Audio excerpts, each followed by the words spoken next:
Hey guys, Jonathan here with TLD with my full review of the 3rd generation iPad. Now, flat out, hands down, bar none, no questions asked, the biggest and most compelling feature of the new iPad is the Retina display. It packs a ridiculous 2048 by 1536 resolution on a 9.7 inch display, which in comparison to the iPad 2's display offers twice the linear resolution and 4 times the total pixel density, which equates to 264 ppi. And that's pixels per inch for you perverts out there. Now, it is literally impossible to show off the quality of this display through video. It just can't happen. Let's assume you're watching on a 1080p monitor, which is what this video was filmed and uploaded in. The Retina display has 8 million more pixels than Full HD's 1920 by 1080 resolution. I took a few screenshots from the iPad 2's display and then lined them up with a few screenshots from the Retina display to give you a ballpark idea of what the difference actually looks like. The first shot is a dock comparison where you can clearly see how much sharper the Retina display is. The text, the detail and clarity of the icons, and most noticeably is how jagged and pixelated the edges of the iPad 2's icons look in contrast to the Retina display. Next up is a keyboard comparison between the two, and again you can see how much sharper the text is on the Retina display.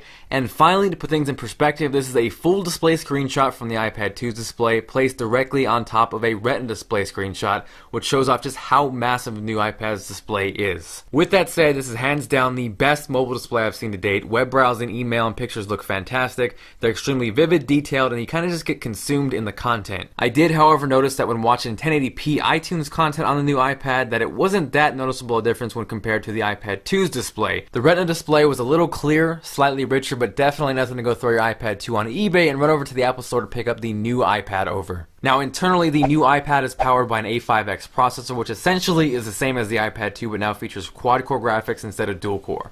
We also see a bump in RAM from 512 megabytes to a full gigabyte on the new iPad, but specs aside, it won't really feel any faster, and here's why. When benchmarking both the iPad 2 and the new iPad, with the display turned off and only the GPU being tested, the new iPad crushed the iPad 2. You can clearly see the performance increase, but when I ran the same benchmark with both screens enabled, they perform nearly identical, which leads me to believe that all the extra processing power is going straight to the Retina display. So again, it's not going to feel any faster than the iPad 2, which honestly was never slow to begin with. Aesthetically, not much has changed on the outside of the new iPad. It's slightly thicker, slightly heavier due to the bigger battery, but increase is minimal and it really didn't bother me at all. We still have our traditional home button, 30-pin connector, and speaker located near the bottom. Towards the top, we have a front-facing VGA camera. We have our headphone output, sleep-wake button, volume rockers up and down, and a mute button above that. The rear-facing camera, which has been dubbed the eyesight camera, is now 5 megapixels and shoots in 1080p. With that said, here's a few test pictures taken from the new iPad, and honestly, I felt like an idiot taking these, but you can see they look decent, nothing mind-blowing,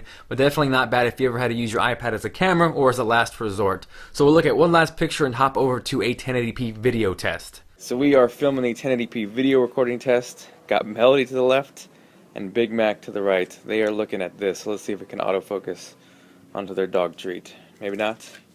Here you go, Big Mac. Melody, drinking some water. Hey, you getting one too? Yo, chill out.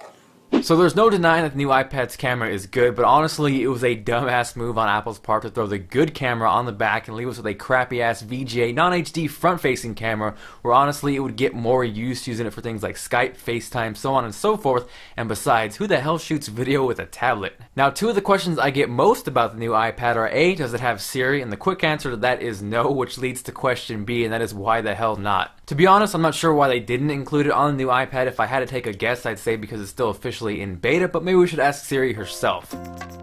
Siri, why aren't you on the new iPad? The iPad can't handle this ass. Now, jokes and Siri aside, they did include voice dictation, which honestly I use more on my iPhone 4S than I use Siri, so here's a quick example of voice dictation in action. Yo, Steve, comma, iPad, greater than sign, Windows tablet, period. You mad, bro? Question mark.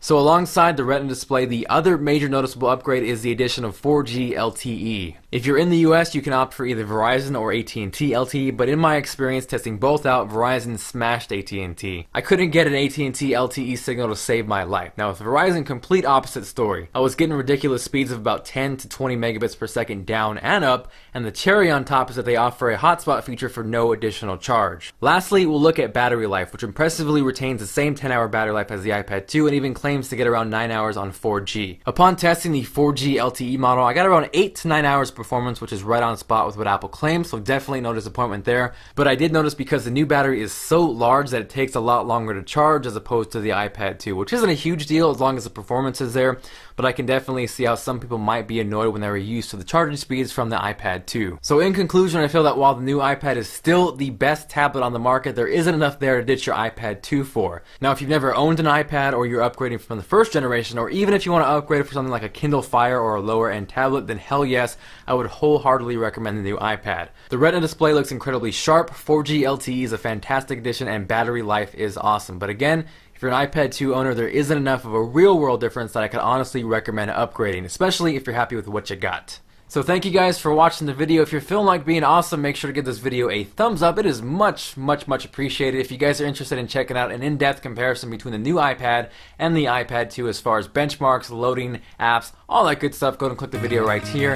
If you haven't subscribed, feel free to do so by clicking this annotation, and I will see you guys later.